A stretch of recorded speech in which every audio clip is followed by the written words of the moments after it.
नमस्कार मेरे किसान साथियों, कैसे हैं आप सब। भगवान महादेव की कृपा से हम बिल्कुल ठीक हैं और आशा करते हैं आप भी बिल्कुल ठीक होंगे। तो किसान साथियों, आज मैं आपके लिए जो वीडियो लेकर आया हूँ वो जो रुझान है, मैंने आपको जो 2-3 वीडियो में बताया था दवाई में जो दवाइयाँ डालनी है उनके रुझान मैं आपको दिखाने के लिए ये वीडियो बनाई है मैंने आज। तो उसके रुझान मैं आपको दिखाऊंगा कि कितने बेहतरीन उस दवाई के रुझान है, जमाव कितना अच्छा है, कोए कितने स्वस्थ निकल रहे हैं, वो सब कुछ मैं आपको बताऊंगा। और आपको पहले पानी पर जो पौधा करना है उसमें पहले पानी पर आपको क्या लगाना है, और आपको उसकी खुदाई नुड़ाई किस तरीके से करनी है, उसमें घास ना हो आगे से, फिर उसमें साफ सुथरा रहे आपका गन्ना। सारी जानकारी इस वीडियो में आपको दूंगा। तो मेरे किसान साथियों, जिस खेत में मैं खड़ा हूँ ये पौधा गन्ना है, जम चुका है, लगभग 90% जम चुका है और इतना बढ़िया फूटा हुआ है, नीचे से ही फूटा होके आ रहा है। एक कोई की जड़ में दो दो तीन तीन कोवे निकल रहे हैं। तो ये सब कुछ जो मैंने आपको दवाइयाँ बताई थी वही इसमें डली हैं, उनका ये रुझान है, बहुत अच्छा रिजल्ट आया है उनका। तो किसान साथियों देखो, सबसे पहले तो मैंने आपको बताया था कि आपको जुताई के लिए वाहन कितना अच्छा तैयार करना चाहिए। ये रुझान उसी का रुझान है ये, जो मैं आपको दिखा रहा हूँ। देखो लाइन कितनी बंद की है, देखो कितना अच्छा इसमें जमाव है, लाइन इसकी बंद चुकी है बढ़िया तरीके से। ये देखो जमाव, ये दिखा रहा हूँ मैं आपको, स्वस्थ कोई है बिल्कुल। कहीं कहीं मोथा इसमें जमा है, डिल्ला कहते हैं जिसको, डिल्ला, उसका भी मैं आपको तरीका बताऊंगा। मेरे किसान साथियों देखो, अगर मोथा आपको खेती में से खत्म करना है, या तो इसकी खुदाई इतनी अच्छी करें आप, मतलब इसकी जड़ निकल जाए जो, और इसको बाहर निकाल के घेर दें, अगर इतना कर सकते हैं तो। नहीं तो फिर इसका इलाज है सैंपरा, सैंपरा का स्प्रे आप इसमें करें सूखे में ही, फिर पानी छोड़ दें, और फिर दूसरा पानी भी जल्दी देना पड़ेगा सैंपरा का स्प्रे करके, जब ये काम करती है बढ़िया। ये पानी में ही गिल्ले में काम करती है, खत्म हो जाएगा आपका मोथा। लेकिन ये ध्यान रखना है आपको मेरे किसान साथियों, क्योंकि पॉपुलर बहुत तादाद पे लगा हुआ है।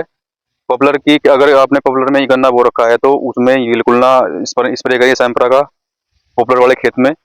अगर पोस में पॉपुलर के पेड़ नहीं है तो आप सैंपरा का स्प्रे कर सकते हैं, नहीं तो फिर आपकी उसकी निड़ाई गुड़ाई करवाएं और कुछ ना करवाएं उसमें, और अच्छी तरीके से इसकी जड़ निकल जाए नीचे से, तो ये खत्म हो जाता है खेत में से। ऐसा कुछ नहीं है कि खत्म ना हो।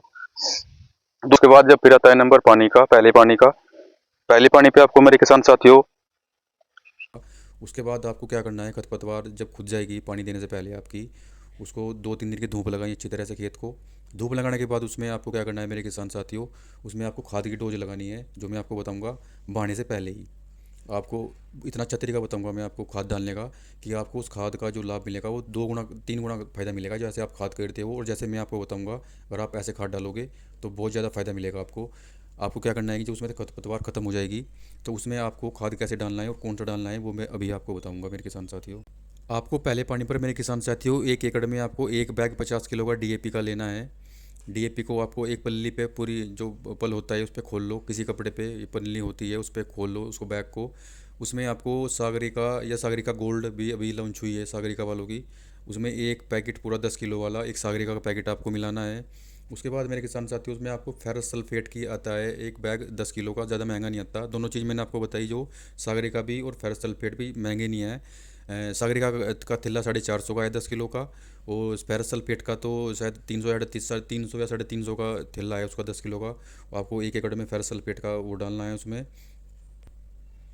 अगर आप थोड़ा सा और इसमें डोज बढ़ा सकते हो तो आपको मैं बता सकता हूँ कि इसमें आप पोटास आता है, ये कि ये देख रहे हो आप, नमक मिर्च वाला जैसा होता है ये पोटास, बाज़ार से लगभग 1700 का कट्टा आएगा इसका। 1 एकड़ में आपको ये पूरा कट्टा डालना है। ये आपको इतना फ़ायदा देगा आपको, जो आगे आगे आप जितना भी पानी देते जाओगे तो उतना ही आपको फ़ायदा मिलता जाएगा खेत में, उतना ही रंग आता जाएगा पूरे खेत में। और पौधा इतनी जल्दी ग्रोथ करेगा मेरे किसान साथियों इन चीज़ों के गिरने से आपको। तो आपको असर हर पानी पे दिखता जाएगा जितने भी आप पानी देते जाओगे। आपको 1 किलो का हुमिक एसिड का पैकेट आता है, दानेदार हुमिक एसिड, दानेदार में आपको हुमिक एसिड लेना है 1 किलो 1 एकड़ में, वो भी आपको डालना है। उससे क्या होगा कि फुटाव नीचे से बहुत बढ़िया आपको चलेगा शुरुआत में ही, और खेत आपका 1 महीने में देखोगे इतना बढ़ जाएगा, इतना बढ़ जाएगा पूरी अच्छी तरह से, बहुत ही अच्छा रिजल्ट आएगा इसका। तो आपको 4 चीज़ें लेनी है मेरे किसान साथियों। आपको मैंने डीएपी बताई है, सागरिका बताई है, और पोटास बताया है, फेरस सल्फेट, और आपको ये हुमिक एसिड। इसके अलावा आपको पहले पानी पे यूरिया भी लगा सकते हैं आप 1 एकड़ में, लगभग 15 किलो 20 किलो लगा सकते हैं, इससे ज़्यादा ना लगाएं 1 एकड़ में। इसके अलावा आपको पहले पानी पे कुछ नहीं डालना, बस आपको एक ड्रिंचिंग करनी है, वो मैंने आपको बताई थी कोराजन की। और खाद में आपको ये डालना है, अच्छी तरह से मिला के इसको पूरे खेत में बखेर दें। अगर आप लाइन लाइन डाल सकते हैं तो और भी अच्छी बात है, नहीं तो आप बिखेर के भी डाल सकते हैं। और फिर इसकी आपको क्या करनी है मेरे किसान साथियों, कल्टीवेटर से जुताई करनी है आपको। यो क्या होगा कि पूरे खेत में मिल जाएगा मिट्टी में, और मिट्टी में मिलने के बाद इसकी और ज़्यादा मतलब दुगना तिगना असर होता है इसका खेत में। मिट्टी में मिलने के बाद जब आप पानी छोड़ोगे इसमें तो इसका असर और भी ज़्यादा बढ़िया होगा। तो आपको इसमें क्या करना है कि खाद डाल के फिर जुताई करनी है और फिर पानी छोड़ना है। खाद हो सकता है तो आप खाद शाम के टाइम दोपहर के बाद 4 बजे के आसपास या 3 बजे के आसपास खाद डाल के फिर इसकी जुताई कर दें, और फिर या रात को या फिर अगले दिन सुबह ही इसमें पानी छोड़ दें। और फिर देखना मेरे किसान साथियों, आपको आप जब 2 3 4 पानी दे दोगे ना, तो आप ये कहोगे कि भाई साहब कि कितना अच्छा रिजल्ट मिलेगा आपको इन दवाइयों का, इन खाद का, कि आप देखते रह जाओगे मेरे किसान साथियों। तो ये पहले पानी पे आपको उपचार ज़रूर करना है मेरे किसान साथियों। तो आज की वीडियो में मेरे किसान साथियों यही जानकारी दूंगा मैं आपको। पसंद आई हो तो लाइक ज़रूर करना, शेयर ज़रूर करना, और चैनल पर जाकर सब्सक्राइब ज़रूर करना मेरे किसान साथियों। तो आज की वीडियो में इतना ही है मेरे किसान साथियों। अगली वीडियो में जल्दी लेकर आऊँगा आपके लिए। जब तक के लिए जय श्री राम, हर हर महादेव।